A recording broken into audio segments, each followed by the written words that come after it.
Hello everyone, welcome to maths Nova. आज हम start कर रहे हैं अपना क्लास 10th का फर्स्ट चैप्टर जिसका नाम है रियल नंबर्स। इस चैप्टर को स्टार्ट करेंगे कुछ बेसिक टर्मिनोलॉजीज के साथ कि नंबर क्या होता है, नंबर कितने पार्ट्स में डिवाइडेड हैं, कंपोजिट नंबर क्या है, प्राइम नंबर्स क्या होते हैं, और साथ में जो हर बार बोर्ड में एक क्वेश्चन जरूर आता है कि √5 या √3 को आप इरेशनल कैसे प्रूफ करें, आज हम इस लेक्चर में देखेंगे। तो आइए शुरू करते हैं। इस लेक्चर में हम सबसे पहले पढ़ रहे हैं रियल नंबर को आप कैसे बाइफरकेट करेंगे। ठीक है, ये आपको मालूम होना चाहिए बेटा। हम इस चैप्टर में रियल नंबर्स पढ़ रहे हैं, तो मैंने यहाँ पे रियल नंबर को 2 पार्ट्स में डिवाइड करके बताया है कि रियल नंबर फॉर्म किस फॉर्म में देख रहे हैं, रेशनल फॉर्म में फर्स्ट फॉर्म, और सेकंड इरेशनल नंबर्स में। ओके, रेशनल को मैंने यहाँ पे डिवाइड करा है इंटीजर और फ्रैक्शन की फॉर्म में। आपको पता है कि इंटीजर हमारे 3 टाइप के होते हैं, कुछ तो पॉजिटिव इंटीजर्स होते हैं, कुछ नेगेटिव इंटीजर्स होते हैं, और कुछ क्या होंगे, एक हमारा 0 भी होता है। ठीक है, तो यानी पॉजिटिव और नेगेटिव साथ में 0। तो बेटा इंटीजर को फिर मैंने डिवाइड करा है होल में और साथ में नेगेटिव पे। ओके, अब होल जो नंबर्स होते हैं वो किससे मिलकर बनते हैं, तो आप कहेंगे कि मैम नेचुरल नंबर प्लस 0 को अगर हम इंक्लूड कर दे तो हमारे पास नंबर आते हैं होल नंबर्स।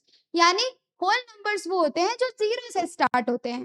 क्लियर? ओके बेटा, यहाँ पर जो नेचुरल नंबर आएंगे वो किस किस में डिवाइडेड है, तो आप कहेंगे मैम इवन नंबर्स भी होते हैं उसमें, ओड नंबर्स भी होते हैं, कुछ प्राइम भी होते हैं, कुछ को प्राइम भी होते हैं, और साथ में कुछ नंबर्स कंपोजिट भी होते हैं, और कुछ नंबर परफेक्ट। आपको पता है ना परफेक्ट नंबर क्या होते हैं, पता है ना? तो बेटा जैसे मैं आपसे पूछ लूं एक क्वेश्चन 1 to 10 में कौन सा एक परफेक्ट नंबर होगा, तो आप मुझे जवाब देंगे ma'am 6 is a perfect number. 6 क्या हो जाएगा, इसका एग्जाम्पल हो जाएगा एक परफेक्ट नंबर का। ओके, इसको कैसे फाइंड करते हैं मैं जस्ट अभी आपको नेक्स्ट स्टेप में बताऊंगी। ओके, अब next irrational numbers. Irrational number क्या होते हैं, फर्स्टली रेशनल को देखें। रेशनल क्या होता है, p upon Q, Q does not equals to 0 होगा। वहीं पर अगर हम इरेशनल को देखेंगे तो जो नंबर्स p अपॉन क्यू की फॉर्म में नहीं लिखे जा सकते उन नंबर्स को हम इरेशनल्स कहते हैं। ओके बेटा, यहाँ पर देख लीजिए कुछ मैंने एक दिमाग की बत्ती जलाने वाले कुछ एक नोट लिखा है, आप वो देखें। All non terminating and repeating decimal numbers are irrational. आप इसकी डेफिनेशन इस तरीके से भी देख सकते हैं, जैसे कि √2, √3, √5, √7, ये सारे टर्म्स कैसे हैं, हमारे इरेशनल नंबर के एग्जाम्पल हैं। अब बच्चा आपने ना पाई की वैल्यू पढ़ी है, पाई की वैल्यू कैसी होती है, तो आप कहेंगे मैम पाई की वैल्यू 2 तरीके से होती है, एक तो 22/7 और दूसरा पाई की वैल्यू कौन सी होती है, आप कहेंगे मैम डेसिमल में भी होती है 1.4। अगर हम इस टर्म को देखेंगे तो आप कहेंगे कि मैम यहाँ पर तो ये रेशनल शो होती है और यहाँ पर कैसी शो हो रही है, तो आप कहेंगे कि इरेशनल। और हम मैथ्स में कुछ फाइनल टर्म्स पर ही विश्वास करते हैं, तो हमारी जो पाई की वैल्यू अगर ऑप्शन में आ जाए कि रेशनल है, इरेशनल है, या ए एंड बी दो बोथ, या फिर D is none of this, तो आप ऑप्शन 2 पर जाएंगे, इरेशनल पर। समझ आ गया? ठीक है, तो पाई की वैल्यू कैसी होती है, इरेशनल फॉर्म। ठीक है, ये क्लियर हो गया, आप इसे एक बार गो थ्रू कर लीजिएगा। ठीक है, आगे बढ़ते हैं। नेक्स्ट जो हमारा टॉपिक आएगा बेटा वो क्या है, एक बार देख लेते हैं। नेक्स्ट टॉपिक क्या है हमारे पास, अब मैं आपको कुछ बेसिक टर्मिनोलॉजी सिखाती हूँ जो आपके इस चैप्टर के लिए बहुत ज्यादा इंपॉर्टेंट है। ठीक है बेटा, अब हमें इस चैप्टर में एक टर्म होती है डिजिट्स। क्या होती है ये डिजिट और कितनी होती है, तो आप बताएंगे कि 0, 1, 2, 3, 4, 5, 6, 7, 8, 9। टोटल डिजिट हमारे पास कितनी आई है, 10। टोटल डिजिट हमारे पास कितनी है, 10। फिर उसके बाद एक टर्म आती है नंबर, क्या आता है, नंबर्स। ओके, नंबर्स क्या होते हैं बेटा, आप कहेंगे कि मैम जो डिजिट्स के कॉम्बिनेशन से मिले, यानी 1 एक डिजिट है, 0 एक डिजिट है, अगर दोनों को कंबाइन कर दें हम, यानी 10 एक नंबर की फॉर्म में आएगा। ठीक है, किस फॉर्म में आएगा? एक नंबर की फॉर्म में। पर ये कौन कौन से डिजिट से मिलकर बना है? तो आप कहेंगे कि मैम इसमें एक 1 डिजिट यूज हुई है और एक 0। ठीक है, तो combination of digits it's called number. अब नंबर्स आपने पढ़ लिए, अब उसके बाद हमारे पास टॉपिक आता है नंबर सिस्टम। क्या होता है ये नंबर सिस्टम? आपने पढ़ा है ना ये चैप्टर क्लास 9th में। तो बेटा नंबर सिस्टम को देख लेते हैं एक बार। नंबर सिस्टम में सबसे पहला जो नंबर सिस्टम है वो है हमारे पास नेचुरल नंबर। ओके, उसके बाद कौन सा नंबर होता है? होल नंबर, उसके बाद इंटीजर, उसके बाद रेशनल और उसके बाद इरेशनल टर्म्स। ठीक है मैम, उसके बाद लास्ट में कौन सा नंबर आएगा? उसके बाद आता है बेटा हमारा real number. Okay, real number को पढ़ने के लिए इस चैप्टर में कुछ बेसिक टर्म्स आपको पता भी होने चाहिए। ठीक है, अब नंबर सिस्टम में जो सबसे पहला नंबर सिस्टम है वो है हमारे पास नेचुरल। क्या है? Natural number system. बेटा नेचुरल नंबर को आप किससे डिनोट करते हैं? तो आप बोलेंगे कैपिटल एन से, यानी ऑल हमारी 1 2 3 4 कहां तक? इंफिनिटी तक नेचुरल नंबर हो जाएंगे। सेकेंड हमारे पास क्या आएगा? Whole number. क्या आएगा? Whole number. वो कहां से स्टार्ट होता है? 0 1 2 3 अप टू इंफिनिटी। ठीक है, नेक्स्ट नंबर जो हमारे पास है वो आएगा इंटीजर्स। क्या आएंगे? Integer number system. Integer number system 3 part में डिवाइडेड रहता है। कुछ पॉजिटिव नंबर भी होते हैं, 0 भी होता है और नेगेटिव नंबर्स भी आते हैं उसके अंदर। ठीक है, उसके बाद फोर्थ जो पार्ट है आपका वो क्या है बेटा? Rational number.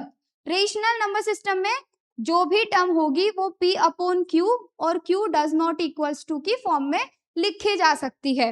नेक्स्ट बेटा आपके पास जो फिफ्थ नंबर आएगा वो आएंगे आपके पास इरेशनल नंबर।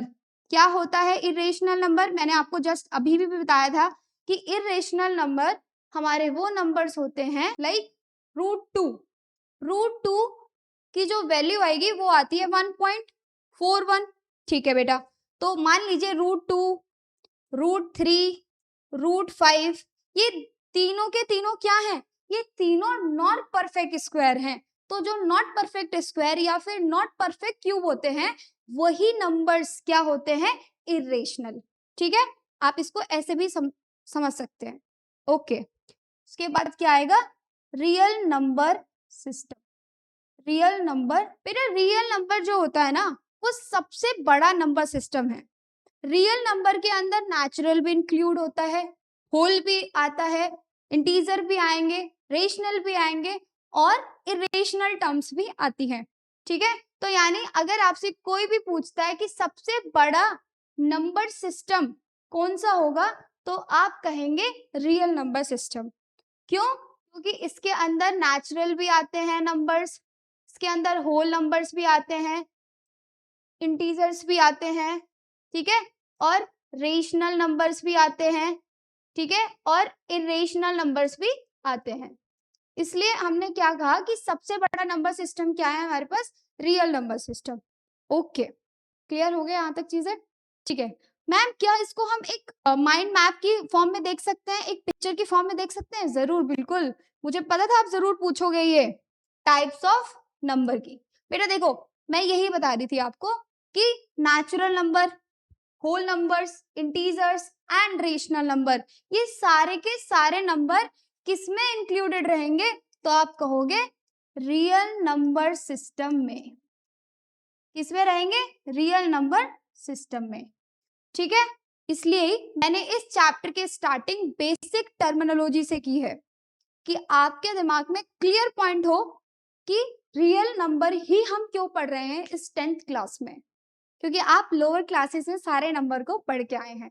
ठीक है बेटा, इस मैप को आप गो थ्रू कर लेना, एक बार देख लेना। ठीक है, इसको बना सकते हैं इजीली आप अपनी नोटबुक पर।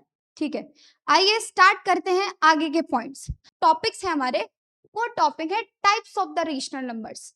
अब देखो मेरा ये ना आपको मैंने इसलिए पिक्चर्स फॉर्म में लगाई है कि आप क्लास 9 के बेसिक को एक बार 5 मिनट में रिवाइज कर सके। ठीक है बेटा, इसमें सबसे पहले जो टॉपिक है वो क्या है, इंटीजर रेशनल नंबर्स।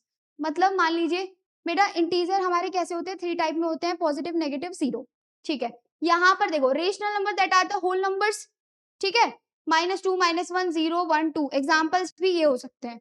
फिर दूसरा है फ्रैक्शनल रेशनल नंबर भी होते हैं जो कि 1/2, 3/4, 2/5 की फॉर्म में होंगे। फिर वहीं पर अगर रेशनल नंबर को देखें, क्लास 9 में पढ़ा था टर्मिनेटिंग डेसिमल नंबर्स। क्या होते हैं terminating decimal numbers? Rational number whose decimal representation terminates ends after a finite number और डिजिट, उसको क्या कहेंगे, टर्मिनेटिंग। मतलब पॉइंट के बाद आके finite number digit, finite digit हमें मिल जाती है, हमें पता रहता है कि पॉइंट के बाद ये डिजिट है। ठीक है, आके स्टॉप हो जाती है एक फिक्स पोजीशन पर, तो उसको हम बोलते हैं क्या, terminating decimal rational numbers form. ठीक है, नेक्स्ट जो आएगा वो आएगा रिपीटिंग डेसिमल नंबर्स। मतलब जो पॉइंट के बाद, डेसिमल के बाद इनफाइनाइटली टर्म्स में चलती रहती है। ठीक है, तो उनको हम बोलते हैं रिपीटिंग डेसिमल रेशनल नंबर्स की फॉर्म। ओके समझ आ गया? ठीक है, लाइक 0.3333 चलता ही जा रहा है इनफाइनाइटली टर्म्स में, तो वो क्या हो जाएगा हमारा रिपीटिंग डेसिमल। ओके, नेक्स्ट जो टर्म है वो है पॉजिटिव, नेगेटिव एंड जीरो। ये आप बचपन से पढ़ते आ रहे हैं कि इंटीजर 3 पार्ट्स में डिवाइडेड होगा, तो ध्यान रखना हमारा जो रेशनल नंबर है वो सारे पॉजिटिव भी हो सकते हैं, नेगेटिव भी हो सकते हैं, और जीरो, क्या जीरो एक रेशनल नंबर है? तो आपका आंसर क्या होगा, यस मैम, जीरो एक रेशनल नंबर है या हो सकता है। कैसे? अगर हम उसके डिनोमिनेटर में एक 1 लिख दें, क्योंकि रेशनल नंबर की डेफिनेशन क्या है कि P/Q, Q does not equals to 0।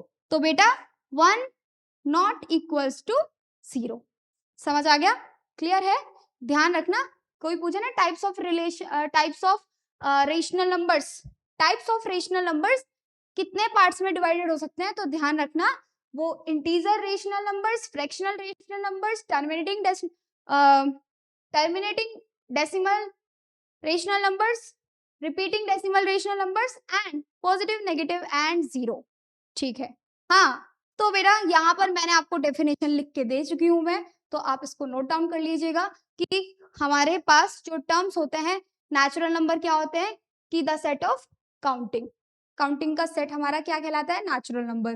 Whole number क्या कहलाता है कि whole numbers are set of natural numbers including zero. मतलब एक सेट ऐसा जिसमें जीरो को इंक्लूड करके प्लस नेचुरल नंबर के सेट को इंक्लूड कर देंगे तो हमारा बन जाएगा होल नंबर।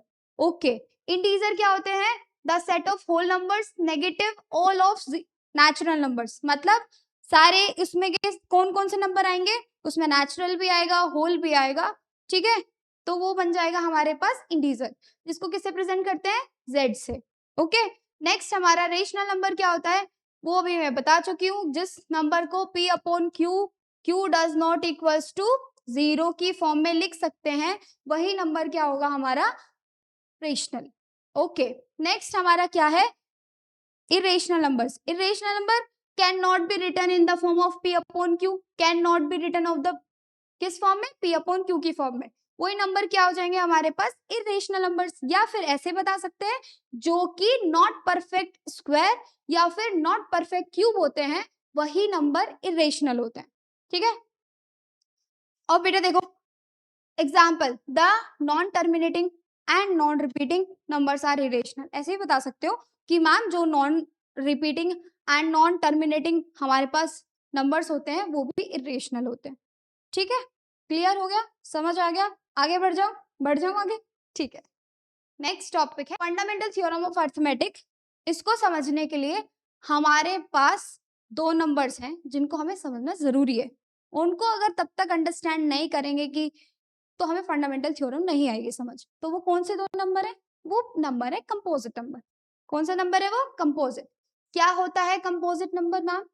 बेटा जैसे मान लीजिए आपको मैं बोलूं कि 10 एक मेरे पास नंबर है, 10 नंबर के कौन कौन से फैक्टर हो सकते हैं, तो आप कहेंगे मैम 10 जो है ना उसको 1 एक फैक्टर होगा उसका, ठीक है मैम, 1 से डिवाइड कर सकते हैं, 2 से कर सकते हैं, हाँ कर सकते हैं।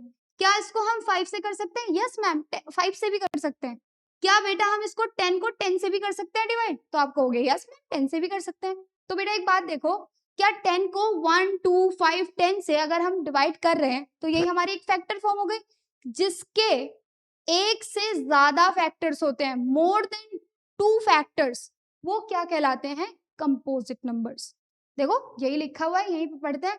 A positive integer greater integer, मतलब ग्रेटर इंटीजर यानी 1 से बड़ा, has more than 2 factors, 2 factor से ज्यादा होने चाहिए, वही हमारा नंबर क्या कहलाएगा? Composite number. For example 10, consider our number 10। Okay, next number है हमारे पास प्राइम नंबर। क्या होगा प्राइम नंबर बेटा? A number that have exactly 2 factors, exactly 2 मतलब उसके 2 ही फैक्टर होने चाहिए, 1 एंड द नंबर इटसेल्फ, यानी एक तो 1 हो गया और एक वो खुद नंबर हो गया। फॉर एग्जाम्पल 2 3 5 11 13 17 19, लाइक 2 है तो कंसिडर 2 नंबर, तो बेटा 2 में एक तो ये 1 से भी डिवाइड कर सकते हैं 1 से, और इसको 2 से भी खुद से भी कर सकते हैं, तो 1 एक फैक्टर हो गया इसका, और एक नंबर इटसेल्फ वो खुद भी हो गया, तो ये नंबर 2 क्या हो जाएगा? एक प्राइम नंबर हो जाएगा। क्या आपको ये मालूम है कि 2 एक सबसे छोटा प्राइम नंबर है? पता है ना आपको? ओके, नेक्स्ट देखो, इस स्लाइड में आपको जितनी भी चीजें दिखाई दे रही है वो आपको मालूम हो गई कि कंपोजिट नंबर और प्राइम नंबर्स क्या होते हैं। ठीक है, नेक्स्ट टॉपिक, को प्राइम नंबर्स। क्या होते हैं ये को प्राइम नंबर्स? मान लीजिए आपके पास 2 नंबर हैं 8 और 15, ठीक है, जैसे यहाँ पे देखो 8 और 15 है, 8 का जो फैक्टर फॉर्म होगा वो क्या होगा? 1, क्या होगा? 1 2 4 8, यानी मैम 8 को तो 1 से भी डिवाइड कर सकते हैं, ठीक है, हम किससे कर सकते हैं? 2 से भी कर सकते हैं, 4 से भी कर सकते हैं मैम, और मैम 8 खुद से भी कर सकते हैं, तो ठीक है ओके। फिर एक डिजिट और लिया आपने, कौन सी डिजिट ली? 15। 15 को किस किस से कर सकते हो डिवाइड, या इसके फैक्टर कौन कौन से हो जाएंगे? तो आप कहोगे मैम 1 हो जाएगा इसका फैक्टर, 3 से भी हो जाएगा और 5 से भी हो जाएगा, खुद 15 से भी हो जाएगा। तो आप मुझे एक बात बताओ, 8 और 15 जो 2 डिजिट का पेयर है हमारे पास, उसमें ऐसा कौन सा नंबर है जो दोनों में ही सेम आ रहा है और उस नंबर के अलावा कोई भी सेम डिजिट नहीं मिलेगी, मतलब सेम फैक्टर नहीं मिलेंगे आपको? तो देखो ये बेटा यहाँ पे भी 1 आ रहा है और यहाँ पर भी 1 आ रहा है, मतलब को प्राइम नंबर्स वो होते हैं जिनके 2 नंबर्स का जो पेयर हमें मिला है 8 और 15, उनके बीच में no common factor rather than 1, एक के अलावा कोई कॉमन फैक्टर नहीं होता, वो होता है हमारा क्या? को प्राइम नंबर्स, लाइक 8, 15, कोई से भी नंबर ले सकते हो आप आगे। नेक्स्ट, या फिर हम ऐसे बोल सकते हैं all consecutive numbers. Consecutive numbers का मतलब जो लगातार होते हैं, जैसे कि 1 2 3 4 5 अप टू इंफिनिटी, ये कौन से नंबर्स हैं? ये लगातार वाले नंबर हैं, ऑल नेचुरल नंबर्स, ठीक है। तो जो लगातार नंबर होंगे आर ऑटोमेटिकली द को प्राइम नंबर्स, लाइक 15 एंड 16। बेटा जो 15 नंबर है, मान लीजिए 15 है और 16 है, तो 15 के फैक्टर कौन कौन से हो जाएंगे? तो आप कहोगे कि मैम 1 हो जाएगा, 3 हो जाएगा, चलो 15 को तो यहीं से देख लेंगे। 15 में क्या है? 1 3 5 15, और खुद 16 का क्या हो जाएगा बेटा? 16 का फैक्टराइजेशन हो जाएगा या फैक्टर होगा, 16 का जो फैक्टर होगा वो क्या होगा? खुद 1 से भी हो सकता है, ठीक है मैम, 2 से भी हो सकता है, किससे हो जाएगा? 4 से भी हो जाएगा, और खुद वो 16 से भी हो जाएगा, ठीक है। और किसी से हो सकता है? हाँ बिल्कुल हो सकता है कि किसी से। अब यहाँ पे देखो, इन दोनों पेयर फॉर्म में कौन सा ऐसा नंबर है जो दोनों में ही कॉमन है? तो आप कहेंगे मैम आप बिल्कुल सही कह रहे थे कि मैम को प्राइम तो वही होता है जो दोनों में आता है, तो इसमें भी 1 ही आ रहा है, तो दोनों यानी 15 और 16 ये भी कैसे नंबर है? कॉन्जिक्यूटिव नंबर्स है, लगातार आने वाले नंबर है, इन दोनों में भी 1 ही कॉमन आया है, 1 के अलावा कोई नहीं आएगा, तो वो नंबर्स क्या होंगे? को प्राइम नंबर्स। क्लियर ध्यान रखना, जब हम प्रूफ करेंगे ना तो ये बहुत हेल्प करेगा हमें। ठीक है, आगे बढ़ते हैं। आगे नंबर जो मिलेगा वो टॉपिक क्या है हमारा, ट्विन प्राइम नंबर्स। क्या होते हैं ट्विन्स का मतलब, जो एक जैसे दिखे, है ना बेटा। Twins, twin prime number, twin prime number का यहाँ पे मतलब थोड़ा सा अलग है, ध्यान रखना। These are the pair of prime numbers that have a difference of exactly 2। मतलब दो नंबर हमारे अलग अलग होंगे, 3, 5, 5, 7, 11, 13, पर ऐसे दो नंबर्स का पेयर जिनके बीच का डिफरेंस सिर्फ 2 हो, वही हमारे क्या कहलाते हैं, ट्विन प्राइम नंबर्स। जैसे मान लीजिए यहाँ पे हमने 3,5 लिया, 5 में से 3 माइनस करो 2 ही आएगा, 5 माइनस 3 इक्वल्स टू 2। ठीक है मैम, 11 माइनस 13 करो, 13 में से 11 को माइनस करो 2 आएगा। ठीक है, और आप किसी भी नंबर्स को ले लीजिए, 17 माइनस, या आप ऐसे पेयर लीजिए 17 कॉमा आप ले लीजिए 19, तो इन दोनों का बीच का डिफरेंस भी कितना आएगा, 2। तो जिनके बीच का डिफरेंस 2 होता है वही ट्विन प्राइम नंबर्स होते हैं, ट्विन्स प्राइम नंबर्स। ओके, ठीक है, because all twins prime are the prime numbers, they are always coprime to each other as well as. ठीक है, समझ में आया, नोट कर लेना इसे, इंपॉर्टेंट है ये बहुत।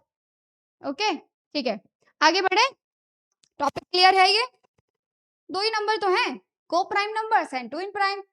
ओके, नाउ बेटा आपने प्राइम भी पढ़ लिया, आप कंपोजिट भी पढ़ लिया, अब प्राइम नंबर और कंपोजिट नंबर की टर्म्स में हम एक फैक्ट को डिस्कस करते हैं। 1 to 100, 1 से 100 तक के बीच में कितने प्राइम नंबर्स आएंगे, तो आपका आंसर होना चाहिए मैम उनके बीच में 25 ऐसे नंबर हैं जो प्राइम नंबर्स होते हैं। ध्यान से देखो इधर कौन कौन से नंबर होते हैं, 2, 3, 5, 7, 11, 13, 17, 19, आगे 23, 29, 31, 37, 41, 43। ओके, लास्ट में अगर हम जाएं तो बेटा 83 एंड 89 एंड 97 भी हमारे कैसे नंबर हैं, प्राइम नंबर्स हैं। तो टोटल ओवरऑल हमारे पास कितने होते हैं, 25।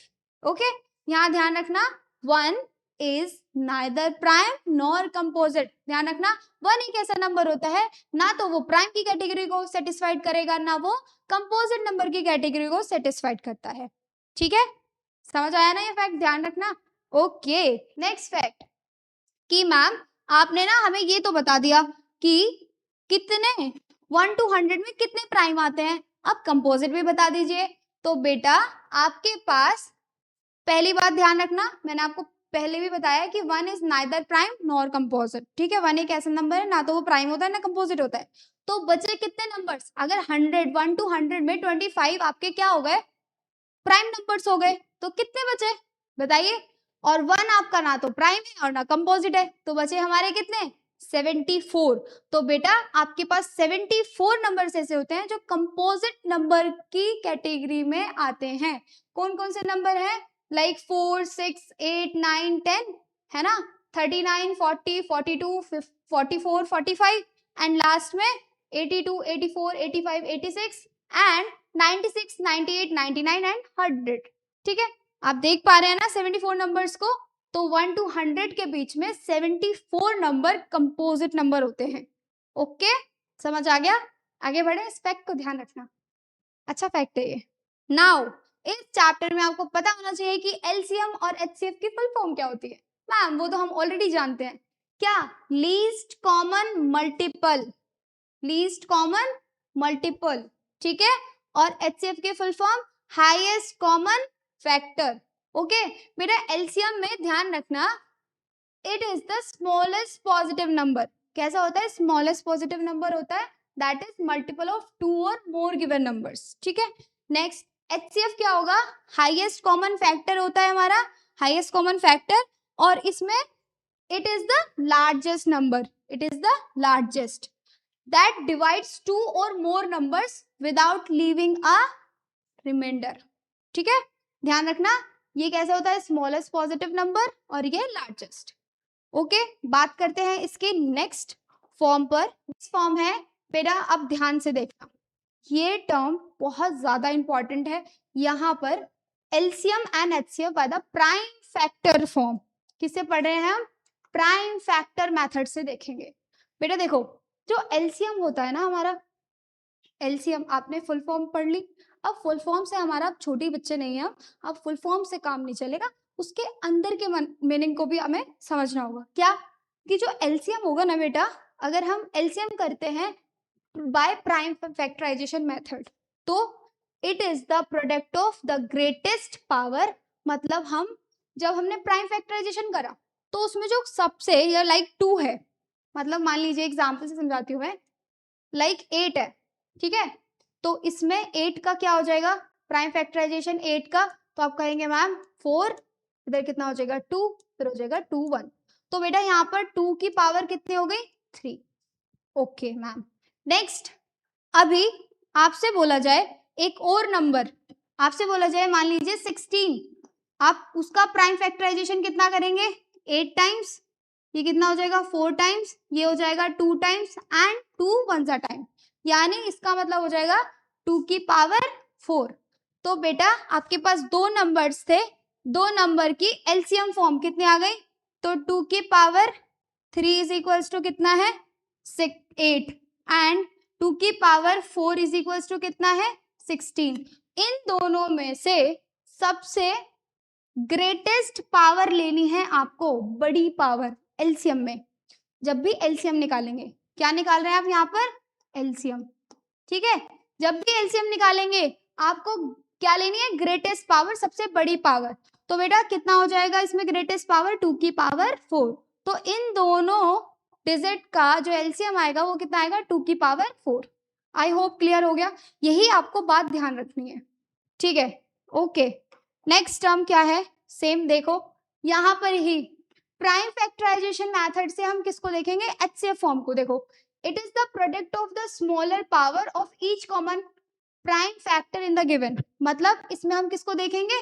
सबसे छोटी पावर को। तो इसमें ना, अब ये हमारे नोट्स है, इसको हमें हमारे तरीके से समझना है। तो बेटा इसमें ध्यान रखना, इसमें तो हम किसको ध्यान रखेंगे? ग्रेटेस्ट पावर को। एक वर्ड ध्यान रखो बस, ग्रेटेस्ट पावर, ओके। और इसमें आपको क्या ध्यान रखना है? Smaller power, smaller power. इसमें बड़ी को ध्यान रखना है और इसमें छोटी को, ओके। ओके बेटा, next, for any 2 positive integer A and B, मान लीजिए आपके पास 2 पॉजिटिव इंटीजर्स फॉर्म है ए एंड बी की फॉर्म में, तो आपको ये फॉर्मूला ध्यान रखना है। क्या फॉर्मूला है आपके पास? अगर HCF of A comma B into LCM of A comma B is equal A into B के, ये फॉर्मूला आप बिल्कुल ध्यान रखेंगे बेटा, इस फॉर्मूला को, ठीक है। ये बहुत हेल्प करेगा हमारा, ठीक है, ये बहुत हेल्प करेगा। ओके, नेक्स्ट, आई थिंक ये चीजें समझ में आ गई होंगी। ओके, अब हम नेक्स्ट टर्मिनोलॉजी देखते हैं कि इस चैप्टर की नेक्स्ट टर्मिनोलॉजी क्या है हमारे पास। तो बेटा अब है हमारे पास क्वेश्चंस, जो भी हमने पढ़ा है, जो भी बेसिक टर्म पढ़ी है, उसको हम इस क्वेश्चन में अप्लाई करेंगे। मैंने आपको क्या बताया था? ये क्वेश्चन क्या है? Find the LCM and HCF of 120 and 144 by the fundamental arithmetic theorem. Fundamental arithmetic theorem में क्या होता है उसको समझने के लिए हमें 2 नंबर्स मिले थे, कंपोजिट एंड प्राइम, ठीक है। इस थ्योरम की हेल्प से हमें क्वेश्चन सॉल्व करना है। आइए इस क्वेश्चन को समझते हैं कि क्वेश्चन में क्या है। बेटा देखो, आपको ना इसमें एलसीएम फाइंड करना है, एलसीएम, एंड आपको साथ में इसमें एचसीएफ भी फाइंड करना है कि दोनों का क्या होगा। तो पहले आप 120 का प्राइम फैक्टराइजेशन कर लीजिए, तो कितना हो जाएगा 120 का प्राइम फैक्टराइजेशन? मैम इसको 60 टाइम्स कर दीजिए, फिर आप इसको 30 टाइम्स कर दीजिए, मैम इसको कितने टाइम्स कर दीजिए? 15 टाइम्स। क्या ये अब और आगे हो जाएगा 2 से? कहेंगे नहीं, तो अब किससे होगा? 3 से। 5 टाइम कर दीजिए मैम, क्या ये अभी भी हो जाएगा? तो आप कहेंगे मैम 1 से, 5 1 जा 5, यानी अब हो गया। अब एक बार आप 144 का और कर लीजिए बेटा, 144 का प्राइम फैक्टराइजेशन कितना हो जाएगा? तो 2 7 जा 2 जा, ठीक है मैम 72 टाइम्स हो गया। फिर 2 से कर लेंगे 2 3 जा एंड 2 6 जा, 36 टाइम हो गया। फिर 2 से कर लेंगे 2 1 जा और 2 8 जा, 18 टाइम्स। 2 9 जा, फिर 3 से कर लेंगे 3 3 जा, फिर 3 1 जा। ओके, अब इन टर्म्स को आपको कैसे लिखना है, आपको एलसीएम की फॉर्म में, तो पहले लिखेंगे देयरफॉर 120 इज इक्वल्स टू 2 की पावर कितना बनेगा बेटा, 2 की पावर 1 2 एंड 3, तो 2 की पावर 3 इंटू 3 की पावर कितना है 1 और 5 की पावर कितना है बेटा 1, 5 की पावर 1 का मतलब 5। ओके, नेक्स्ट देयरफॉर क्या है 144 इज इक्वल्स टू कितना आ जाएगा 1 2 3 4, यानी 2 की पावर कितनी हो जाएगी 4, 2 रेज टू 4। ओके, इनटू 3 की पावर कितनी हो जाएंगे बेटा 3 की पावर 2। अगर यहाँ पर तो 5 फैक्टर था 120 में, यहाँ पर 5 फैक्टर नहीं है, तो आप अब कंफ्यूज ना हो आप इस पावर्स की फॉर्म में, तो आप यहाँ पर एक डमी एलिमेंट लिख सकते हैं 5 की पावर 0। 5 की पावर 0 का मतलब आपको ऑलरेडी पता है कि क्या होता है 1 होता है, और 1 की मल्टीप्लाई हम इस टर्म में भी करेंगे तो कोई इफेक्ट नहीं पड़ेगा। ठीक है, ध्यान रख लेना, यहाँ पे लिख देना कि 5 की पावर 0 इज इक्वल्स टू 1। अब हमें क्या फाइंड करना है, हमें फाइंड करना है एलसीएम एंड एचसीएफ। बेटा मैंने आपको अभी बताया था एलसीएम में हम एक चीज ध्यान रखेंगे ग्रेटेस्ट पावर, ओके, और एचसीएफ में क्या ध्यान रखेंगे स्मॉलेस्ट पावर। ठीक है, जो सबसे छोटी होगी। अगर एलसीएम निकालेंगे 120 एंड 140 का, एलसीएम निकाल रहे हैं 120 एंड 144 का, तो कितना आ जाएगा। अब बेटा देखो यहाँ पर हाईएस्ट पावर कौन कौन सी है आपके पास प्रेजेंट, बताइए आप मुझे, हाईएस्ट पावर कितनी प्रेजेंट है बताओ, हाईएस्ट पावर, पेन का कलर चेंज करते हैं। देखो हाईएस्ट पावर यहाँ पे 2 की पावर 4 है और 3 की पावर 2 की पावर 3, तो बेटा 2 की पावर 4 आ जाएगा मैम। ठीक है, 3 में देखो, 3 में हाईएस्ट पावर क्या है 3 की पावर 2 है, तो कितना आ जाएगा 3 की पावर 2 आ गया। यहाँ पर 5 की पावर 0 बड़ा होता है या 5 की पावर 1, तो आप कहेंगे मैम 5 की पावर 1। ठीक है, तो ये इसका क्या आ गया बेटा एलसीएम आ गया। ठीक है, ओके, तो आप उसको फॉर्म करके लिख सकते हैं 64 इंटू 9 इंटू 5। ठीक है, ये इसका एलसीएम। ठीक है, आप मल्टीप्लाई कर लेना उसे।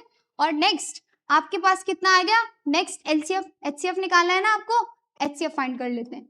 एचसीएफ कैसे फाइंड करेंगे आप, एचसीएफ निकालना है 120 एंड 144 का, तो उसमें क्या लेते हैं स्मॉलेस्ट पावर।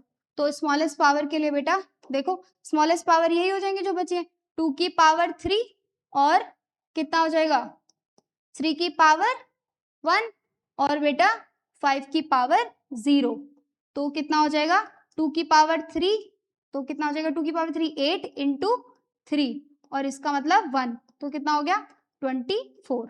तो 24 क्या आया है 120 एंड 144 का एचसीएफ।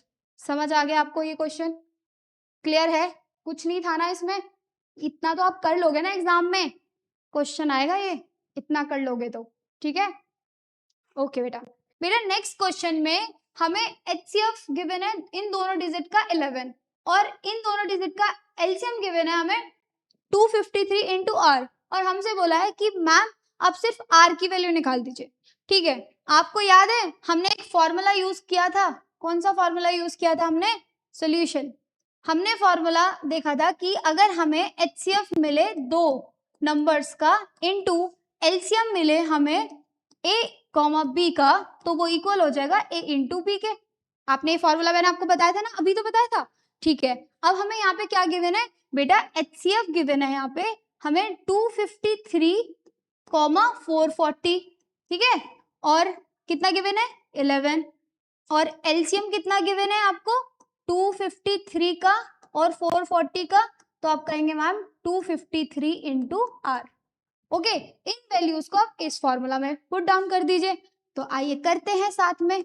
तो बेटा एचसीएफ कितना है हमारे पास, तो आप कहेंगे मैम 11 गिवन है, ओके, इनटू एलसीएम कितना गिवन है, तो एलसीएम गिवन है हमारे पास 253 इंटू आर इक्वल दोनों नंबर्स कितने गिवन है हमारे पास ए और बी कितना गिवन है, तो आप कहेंगे मैम दोनों नंबर है, एक तो 253 है और दूसरा कौन सा नंबर है, एक तो 253 हो गया और दूसरा है 440। ओके, अब क्या करना है जैसे हम लोअर क्लासेस में करते थे ट्रांसपोजिशन। ठीक है, करिए जल्दी। तो कितना हो जाएगा बेटा अगर हम इसको r इधर छोड़ेंगे तो ये दोनों डिजिट किस में है, मल्टीप्लाई में, तो कितना इधर कितने किस में जाएंगे, ये डिवाइड में, किस में जाएंगी, डिवाइड में। तो 253 इंटू 11, 253 से 253 कैंसिल, और 11 से कितने टाइम्स कैंसिल हो गया बेटा, 40 टाइम्स। तो r की वैल्यू कितनी हो गई, तो आप कहेंगे मैम 40। तो r की वैल्यू आ गई। समझ आया? ऐसे क्वेश्चन भी आते हैं, तो ठीक है, ध्यान रखना ऐसे क्वेश्चंस का, नोट डाउन कर सकते हैं। और हम बढ़ते हैं आगे। नेक्स्ट क्वेश्चन है हमारे पास, नेक्स्ट क्वेश्चन है, एक वर्ड प्रॉब्लम गिवन है, एक प्यारी सी वर्ड प्रॉब्लम, इसको भी देखते हैं। उसमें क्या बोला है, Ravi and Shikha, Ravi and Shikha drive around a circular sports field.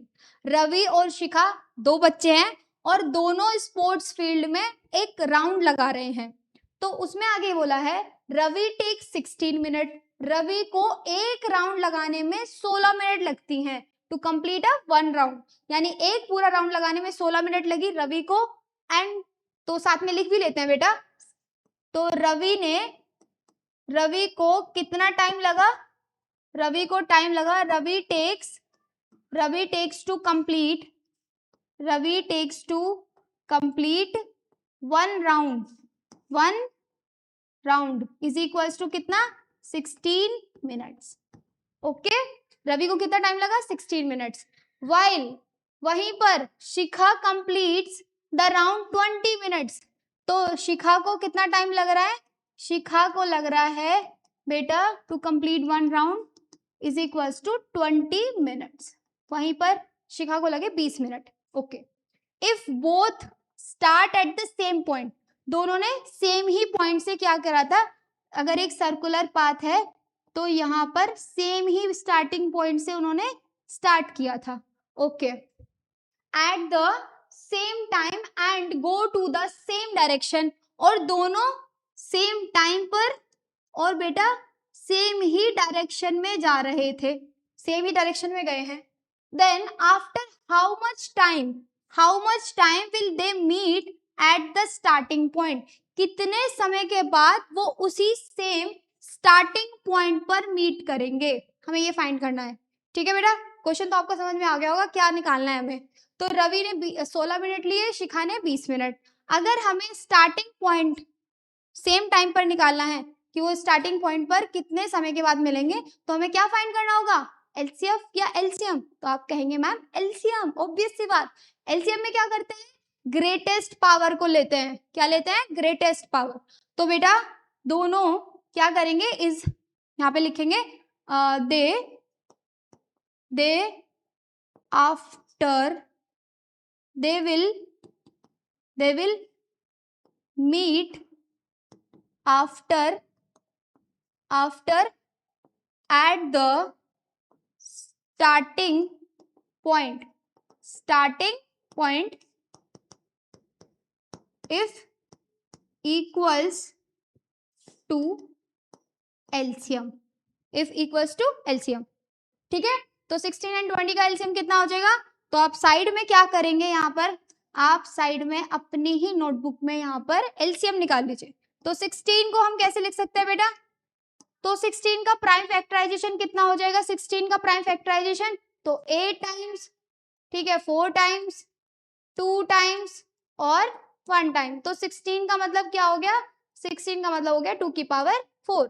Okay, next हमारा क्या था 20, तो यहाँ पे आप 20 का कर लीजिए। 20 का प्राइम फैक्टराइजेशन कितना हो जाएगा, 2, 10 टाइम्स, 2, 5 टाइम्स एंड 5 1 टाइम। तो मतलब 20 का मतलब कितना हो गया, 2 की पावर 2 इंटू 5 की पावर 1। तो बेटा लिखो देयरफॉर 2 की पावर कितना आ गया बेटा 4, इसका मतलब 16, एंड देयरफॉर 2 की पावर 2 इंटू 5 की पावर 1 इज इक्वल्स टू 20। तो बेटा आप बताओ एलसीएम में क्या लेते हैं हम, हाईएस्ट पावर या ग्रेटेस्ट पावर।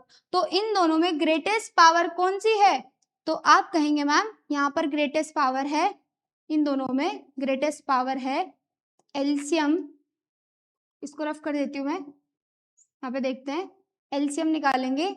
तो LCM of 16, 20 is equals to कितना आ जाएगा, 2 की पावर 4 इंटू 5 की पावर 1, तो 2 की पावर 4 का मतलब कितना होता है 16 इंटू 5, यानी 16 5 जा 80, ये आंसर।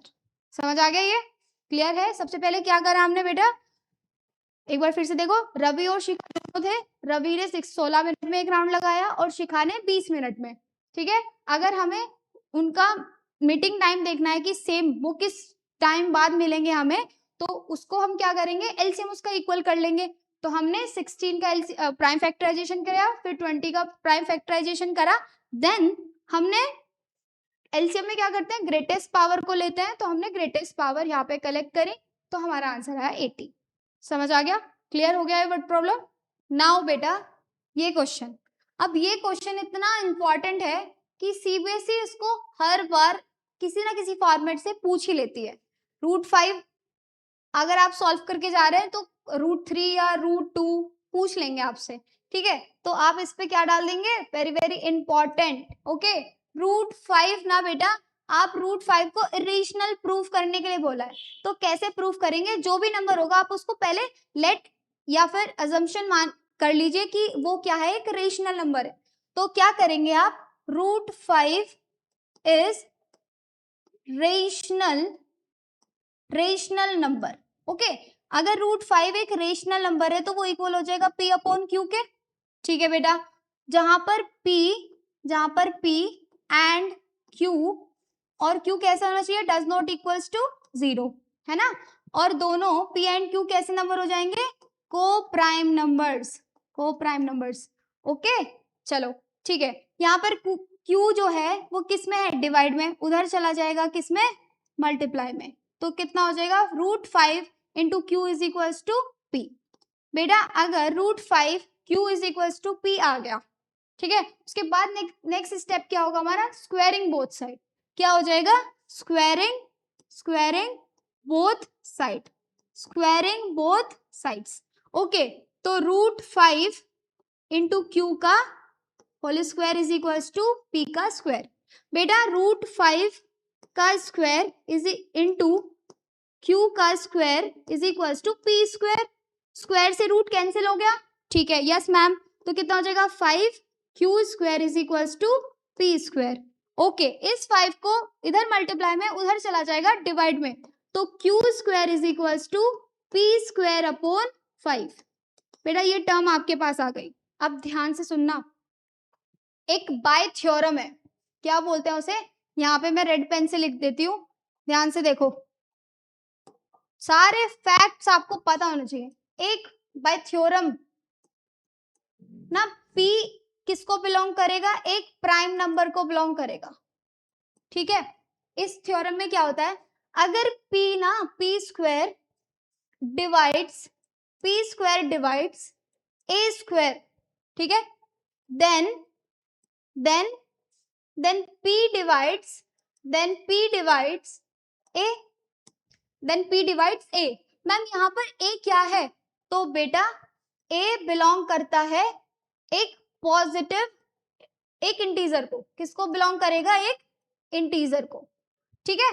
बाय थ्योरम यही चीज देखो, जो हमने इसमें यहाँ पर पढ़ा है वही अप्लाई करेंगे यहाँ पर, ठीक है। ऐसा क्यों करते हैं तो आपको पता होना चाहिए ऐसा क्यों कर रहे हैं, ठीक है। अब इसका मतलब क्या है, देखो इसमें क्या, इसका ध्यान रखेंगे आप, Q square is equal to P square upon 5 divide करता है P स्क्वायर को, 5 divides P square, okay ma'am, hence 5 divides P, okay done. तो इसको आप क्या मान लो, कंसिडर करो फर्स्ट इक्वेशन कंसिडर हमने कर ली, ओके मैम। नेक्स्ट टर्म हमारे पास क्या है बेटा, इसी टर्म को आप क्या करोगे, P अपॉन 5 को आप C के इक्वल कंसिडर करो, C के इक्वल, मैम वेयर C क्या है, C एक इंटीजर है, किसको बिलोंग कर रहा है, एक इंटीजर को बिलोंग करता है। क्या 5 इधर डिवाइड में लिखा हुआ है, इधर मल्टीप्लाई में पहुंचा सकते हैं, हाँ पहुंचा सकते हैं, तो कितना आ जाएगा 5 into C, okay. Now we no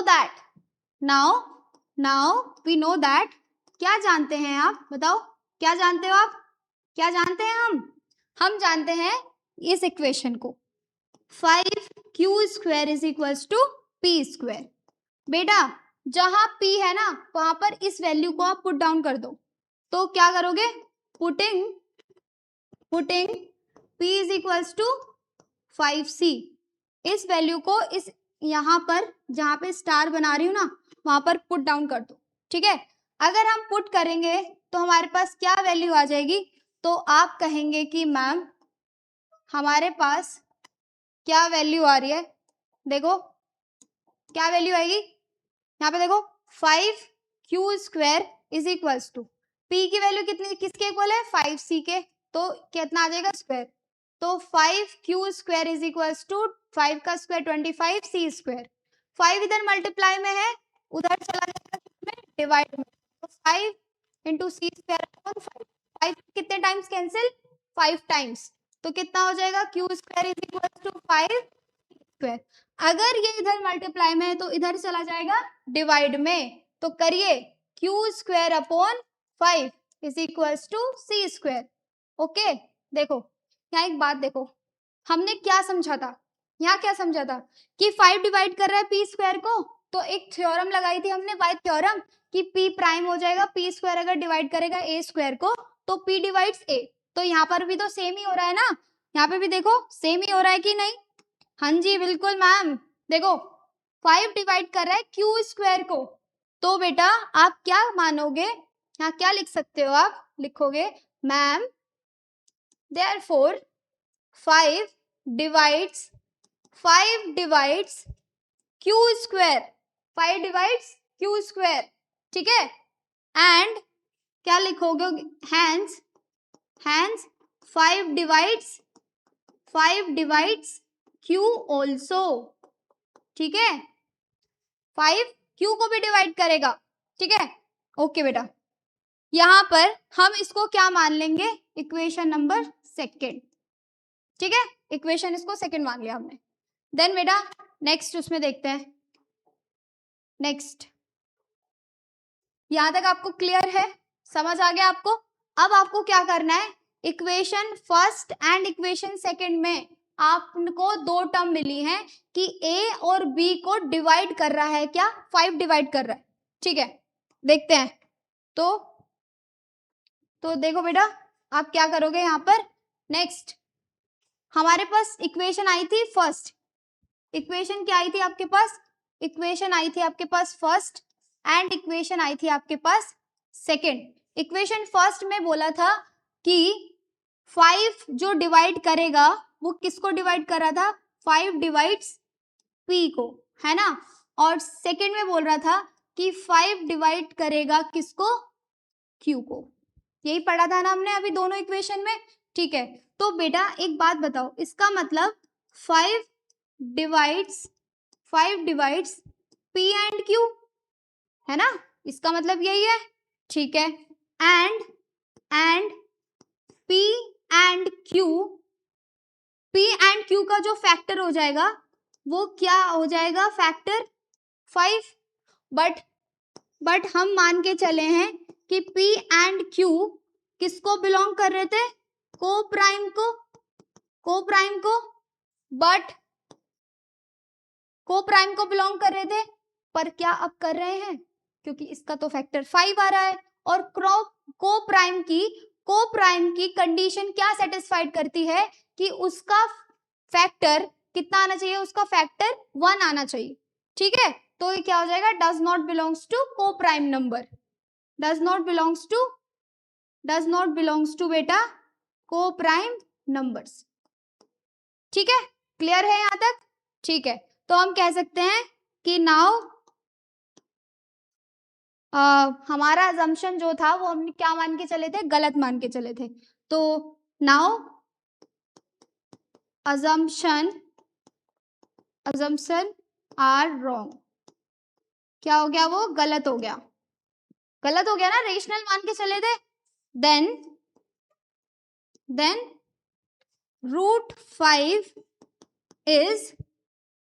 √5 is irrational number, clear हो गया, समझ आ गया आपको बहुत अच्छी तरीके से। अब मेरे साथ यहाँ पर देखिए, यहाँ पर फोकस करिए। फर्स्ट स्टेप क्या था, जो भी नंबर मिलेगा उसको आप रेशनल के इक्वल करोगे। दोनों जो रेशनल नंबर में पी और क्यू होगा वो को प्राइम को बिलोंग करेगा। को प्राइम का मतलब होता है कि वो उनका फैक्टर एक ही होगा, ठीक है, दोनों का फैक्टर पी और क्यू का एक होगा फैक्टर, ठीक है। मैम फिर क्या करते हैं आप, फिर जो टर्म्स आएंगी उनका क्या करोगे, स्क्वायरिंग बोथ साइड करोगे।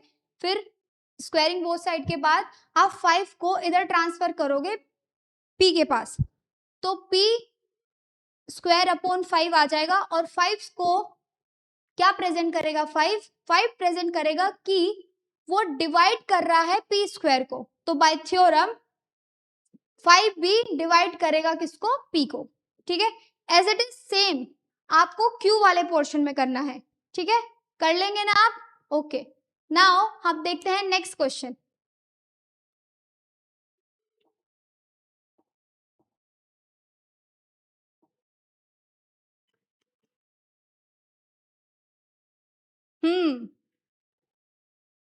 नाउ बेटा, नाउ हमारे पास एक और क्वेश्चन आता है उसी कॉन्सेप्ट बेस कि प्रूफ कीजिए कि 3 + 2√5 एक कैसा नंबर है, एक इरेशनल नंबर है। तो बेटा इसको आप कैसे प्रूफ करोगे, तो सॉल्यूशन बेटा देखो, 3 + 2√5 को सॉल्यूशन बेटा लेट कीजिए कि 3 + 2√5 कैसा नंबर है, इज रेशनल नंबर। कैसा नंबर है, रेशनल नंबर। अगर ये रेशनल नंबर है तो आप क्या करोगे, 3 + 2√5 इक्वल हो जाएगा p अपॉन q के, ओके मैम। फिर बेटा इस 3 को इधर किस में, प्लस में, उधर चला जाएगा माइनस में। 2√5 is equal to p upon q -3, okay ma'am. तो इधर कितना आ जाएगा, 2√5 is equal to p minus का 3q अपॉन q। एलसीएम ले लिया हमने, इसकी मल्टीप्लाई इधर कर दी 3q अपॉन 5, ओके। इधर 2 किस में है, मल्टीप्लाई में उधर चला जाएगा किस में, तो आप कहोगे मैम डिवाइड में चला जाएगा, 1/2 into p -3q upon q, okay. 1/2 की मल्टीप्लाई इस टर्म में करोगे तो कितना आ जाएगा, तो आप कहोगे मैम आ जाएगा √5 is equal to p -3q upon 2q। अब ध्यान से देखना, यहाँ पे देखो, पेन का कलर चेंज करके बताती हूँ, ये कैसा टर्म है, अभी प्रूफ करा है, ये तो टर्म कैसा है, इरेशनल है मैम। ये तो टर्म कैसा टर्म है, इरेशनल टर्म है। और बेटा ये टर्म कैसा है, तो आप कहोगे मैम ये टर्म तो बिल्कुल रेशनल है। तो बेटा therefore rational is not equals to irrational and हमारा जो अजम्पशन था, एंड assumption बेटा are wrong, assumption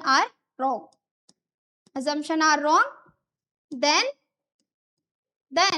3 + √5 is irrational term and 3 + 2√5 is irrational term, okay. समझ आ गया बेटा, क्लियर है ना, इजी था ना ये तो, ओके डन। नेक्स्ट क्वेश्चन है हमारे पास, प्रूफ दैट 7√5 इज रेशनल। कैसे करेंगे, सेम सॉल्यूशन। बेटा देखो आपको ना यही क्वेश्चन प्रैक्टिस कर करके आपको अपने पेन को ऐसे कर लेना कि क्वेश्चन गलत ही ना हो ये वाला।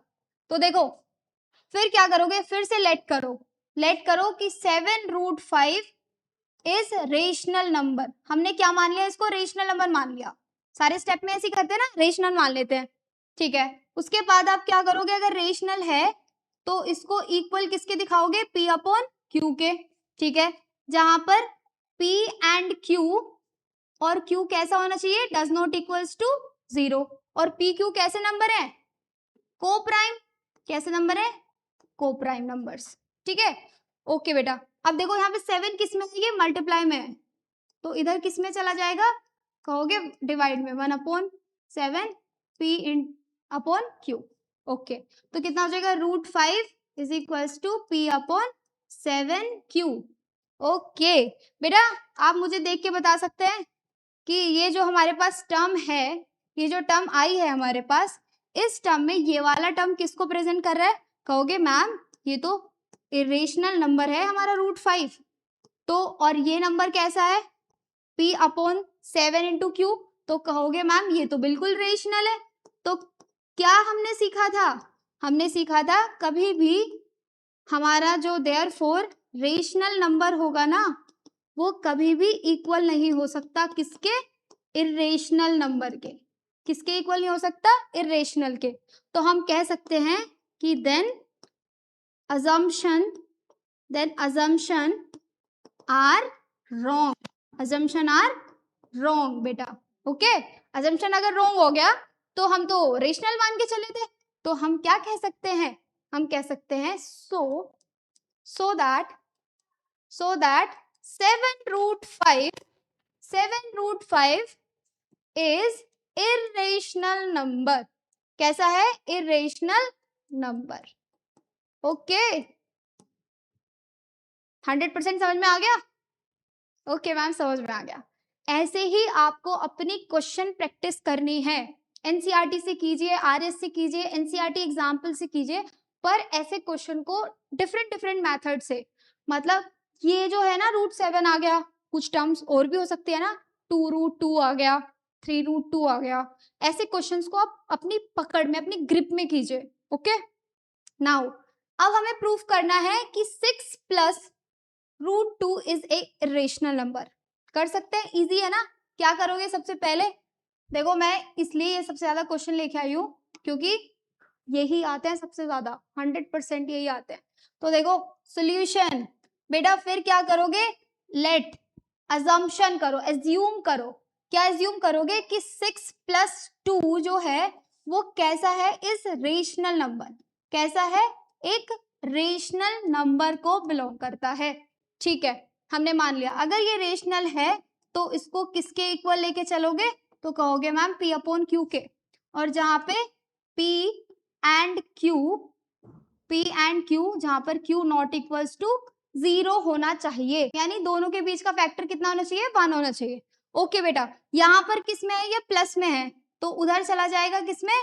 माइनस में। तो P अपॉन Q -6, तो 2√2 is equals to √2 is equals to P upon Q -6, तो एलसीएम ले लो, P माइनस का 6Q अपॉन में Q। ओके बेटा, ध्यान से देखो, लास्ट वाली टर्म जो आपके पास आई है वो आपको कैसी दिखाई दे रही है? तो आप कहोगे मैम ये टर्म में जो √2 है वो तो फिर से इरेशनल टर्म को ही प्रूफ कर रहा है, इरेशनल नंबर है। और ये जो नंबर है वो कैसा है? आप कहोगे कि मैम ये तो रेशनल है। तो अगर ये इरेशनल और ये रेशनल, क्या ये दोनों इक्वल हो सकते हैं? तो कहोगे नो मैम, नॉट इक्वल। तो हम क्या लिखेंगे? Therefore irrational is not equals to rational. ऐसे भी लिख सकते हो, कोई प्रॉब्लम नहीं है। ठीक है, ऐसे भी लिख सकते हो, ऐसे भी लिख सकते हो, rational is not equals to irrational. अगर दोनों इक्वल नहीं है तो हमारा अजम्पशन तो गलत हो गया। तो हम क्या कहेंगे? हम कहेंगे कि देन assumption are wrong। हमारा assumption कैसे हो गया? गलत हो गया। तो so that 6 plus √2 is irrational। कैसा टर्म हो गया बेटा? irrational। ठीक है, समझ में आ गया? क्लियर है पॉइंट्स? मैंने आपको जितने भी क्वेश्चन कराए हैं इसी फॉर्मेट पे कराए हैं, प्लीज इसकी प्रैक्टिस कर लीजिए। ओके, आगे हमारे पास क्या है? आगे है हमारे पास प्यारा सा आपके लिए थैंक यू। अगर आप यहाँ तक इस लेक्चर में आए हैं तो आपको ये लेक्चर बहुत अच्छा लगा, and thank you so much कि आपने इस लेक्चर को कंप्लीट देखा। आपको इस लेक्चर का बहुत ज्यादा फायदा होगा। अगर इस लेक्चर में आप कुछ भी फीडबैक देना चाहते हैं तो आप मुझे कमेंट सेक्शन में बता सकते हैं, आगे हम इम्प्रूव करेंगे। Thank you very much, bye bye.